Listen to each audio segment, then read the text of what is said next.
আর তোমরা অনেকেই আমাকে কমেন্ট করেছো তার মধ্যে আমার বোনের বিয়ে কোথায় হয়েছে, আমার বোনের বিয়ে রানীগঞ্জে হয়েছে কি না। হ্যাঁ, আমার বোনের বিয়ে রানীগঞ্জে হয়েছে, তবে আমি রানীগঞ্জে থাকি না।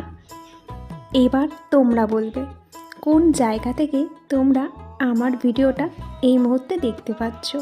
শীতকালে বিয়ে করাটা যতটাই আনন্দের ততটাই কষ্টের। কেন জানো?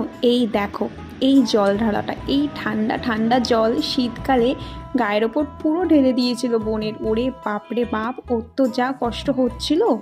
না না, তোমরা ভেবো না ওই ছোট ছোট দুটো কলসিতে ওকে জল ঢালা হয়েছে। না না, এই দেখো একটা বড় কলসি নিয়ে এসছে, রীতিমতো ওকে পুরো ভেজেই দিয়েছে। এই ঠান্ডার মধ্যে বেচারি কি যে কষ্ট পাচ্ছিল কি বলবো। তোমাদের কার কার সাথে এমনটা হয়েছে? এই এত এত জল এই গায়ে হলুদে কে ঢালে বলো তো?